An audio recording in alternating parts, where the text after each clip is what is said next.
একটা প্রতিবেদনে আমি দেখেছিলাম যে মনু কাকা দূর দূরান্তে গিয়ে আসলে কবর করেন বা এবং ওনার এই ব্যাপারটা খুবই মহৎ একটা ব্যাপার যে উনি কখনোই কবর করে কারো কাছ থেকে টাকা নেন নাই বা হাদিয়া নেন নাই। ইভেন ওই মৃত ব্যক্তির বাড়িতে উনি খাওয়া দাওয়াও কখনো করেন না।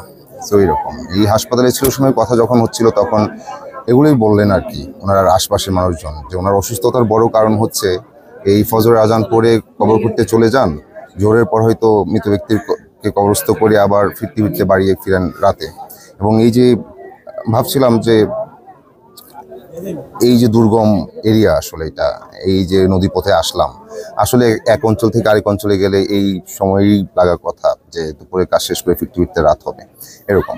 তো যাই হোক উনি একটা মহৎ কাজ করতেন, খুবই চমৎকার কাজ করতেন উনি। এবং এই মহৎ কাজের যে বাহক ছিল সেটা ওনার ঘোড়া।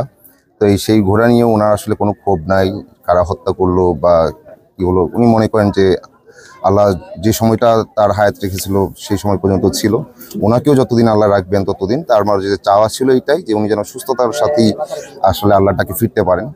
তো আমার মনে হয় আল্লাহ ওনাকে কবুল করে নিচ্ছেন উনি যেসব চাইতেন। এখন বিষয়টা হচ্ছে আসলে কার প্রতি যে কখন মনে টান পড়ে এটা বলা মুশকিল। এখন মনু কাকা এমন একটা মানুষ যাকে আমি এমনভাবে ফিল করি যে আমি হয়তো অনেক আপন কারো হয়তো জানাজা মিস করে যাবো, এ করে মিস করে যাবো। আমি মনু কাকাকে জানাজাও মিস করলাম, ঠিক জানাজার পরপরই এসে উপস্থিত হতে পারলাম। আমার জন্য অনেকক্ষণ ডিলেও করা হলো, এটার জন্য সরি।